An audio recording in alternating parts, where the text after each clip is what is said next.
مساء الخير على احلى ناس في الدنيا، عاملين ايه؟ يا رب دايما تبقوا بخير ومحققين كل حاجه حلوه. انا النهارده بما ان الدكتور الدايت بتاعي قال لي مسموح لك تاكلي شوربه عدس او كهرمان. انا بصوا، انا دايما بابا عندي لما باجي اعمل شوربه عدس يقول لي هتعملي كهرمان يا نسمه. فانا مش فاهمه هو ليه بيقول لي كهرمان مع انه هو المفروض شوربه عدس، بس يمكن في بلاد بتقول بالاسم ده. مش عارفه، اللي عارف طب ينصفني. المهم، هعملها، والدكتور للاسف قايل لي من غير ولا طماطم ولا بطاطس في شوربه العدس، ولا حتى زبده. فانا مش عارفه ازاي بصراحه، بس هو الدكتور للاسف منعني من ده. فالمضطر يركب ايه؟ الصعب. المهم، فانا متفائله ان شاء الله يبقى حلو يعني. المهم، كل اللي بيعمل دايت بقى لازم يعمله بنفس الطريقه دي. اما بقى اللي مش عاملين دايت، اتدلعوا بقى. دلع بقى، دلع كتير قوي، اتدلعوا. حطوا زبدة، وحطوا بطاطس، وحطوا طماطم، دلعوا نفسيكوا. لكن اللي زي حالتي دايت بقى وكده يعمل بالطريقة دي. بس كده يا حبايبي، يلا بقى نروح نشوف، مش هنطول اكتر من كده انا هعمله ازاي. وما تنسوش بقى، ما تنسوش اشتركوا في القناة وفعلوا الجرس واعملوا لايك عشان يوصل لكم كل حاجة بعملها. يلا اشوفكم على خير، يلا بينا. طب يا جماعة، أنا الدكتور قال لي المفروض الغدا بتاعي هيبقى شوربة عدس فقط لا غير.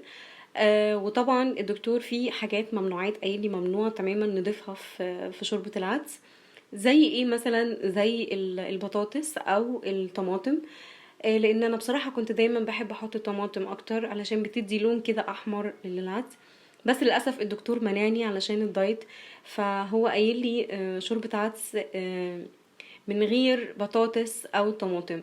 فانا جبت 3 جزرات وقطعتهم قطع صغيرة، و3 فص توم وفلفل حامي، علشان انتوا عارفين انا بعشق حاجة اسمها سبايسي بصراحة، مش قادرة ابطلها، فهو ده مش دار يعني. فلفل حامي بس مش دار. والعدس جاهز معايا اهو. انا كل الحاجات دي كلها هحطها تتسلق مع بعض كويس قوي. طب يا جماعة، انا نسيت، يعني كالعادة لازم انسى. نسيت ان انا لازم احط كمان بصل. انا جبت بصلتين كبار قطعتهم، برضو بيدوا طعم حلو. علشان خاطر ايه؟ نظبط الدنيا شوية ويدي كمان طعم حلو، وبالمرة كمان يعني نعوض بقى البطاطس والطماطم اللي احنا مش هنحطها. فيلا بقى، انا عارفة ان ناس كتير قوي بتعرف تعمل العدس، بس طبعا كل واحد بيعمله بطريقة مختلفة. وبصراحة انا بحبه كامل مكتمل، بس هنعمل ايه؟ الامر بقى كده. فانا هروح بقى اجهز الحلة بتاعتي، واحط فيها شوية مية عشان اسلق الحاجة دي، واقول لكم بقى نعمل ايه بعديها. يلا بينا.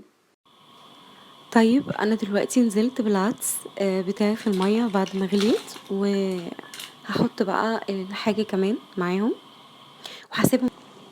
طيب انا حطيتهم كلهم دلوقتي مع بعض على النار. وهما طبعا بيغلوا، انا عايزاهم يتسلقوا كويس قوي علشان خاطر لما اجي اضربهم في الخلاط يكون يا دوبك يعني مظبوط ويكون تمام. هما يعني زي ما انتوا شايفين كده، يعني مش بياخد وقت كتير، وقت قليل خالص. آم، يعني على ما اعتقد ربع ساعة، ربع ساعة بالظبط، وبيكون استوى. وابتدي بقى ان انا احطه في الخلاط. ف يلا بينا، يلا بينا. طب يا جماعة، هو خلاص كده اتسلق وكله بقى تمام، البصل والعدس كله بقى تمام. طبعا انا ما حطيتش بهارات خالص، هقول لكم ليه. فهروح بقى اضربه في الخلاط وهوريكم بقى ايه اللي هيحصل تاني. طب يا جماعة، انا دلوقتي بعد ما ضربته في الخلاط خلاص انا حطيته على نار. طبعا انا حطيت شوية زيت زيتون قليلين قوي قبل ما انزل بيه من الخلاط على الحلة. بس انتوا بقى ممكن تحطوا زبدة. الناس اللي مش عاملة دايت ممكن تحط زبدة، بيديله طعم تحفة. وممكن كمان تزودوا طماطم وبطاطس، هتبقى احلى كمان واحلى. لكن الناس اللي عاملين دايت يبقى نفس الكلام ده، علشان خاطر نخلص من الوزن الزايد وما يحصلش اي حاجه، لان انتوا عارفين البطاطس فيها سعرات حراريه كتير قوي عاليه. فانا بصراحه عاملاه بطريقه الدايت زي ما الدكتور قال لي، وانا عارفه ان في ناس كتير قوي هتعمل كده. وعلى فكره عادي حطيت التوابل، حطيت كمون وملح، والدنيا بتبقى حلوه يعني متقلقوش، هيبقى جميل برضو قوي قوي. ويلا بقى انا هسيبه كده حوالي ربع ساعه. طيب هو كده دلوقتي بقى تمام.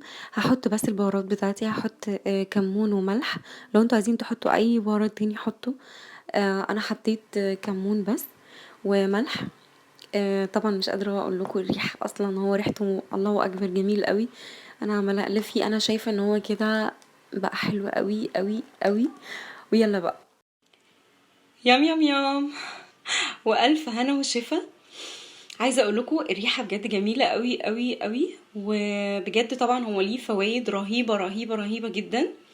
وينفع قوي كمان في الايام اللي جايه دي بقى، البرد والشتاء ودور البرد اللي بيجي دايما لينا. ده مفيد جدا جدا جدا، وطبعا فوائده كتير قوي قوي قوي. يا جماعه جربوه بجد واعملوه، تحفه تحفه تحفه. الناس اللي بتعمل دايت،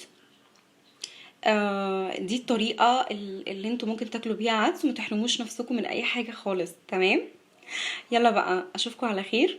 ما تنسوش بقى تشتركوا في القناه وتفعلوا الجرس عشان يوصل لكم كل حاجه بعملها. باي باي.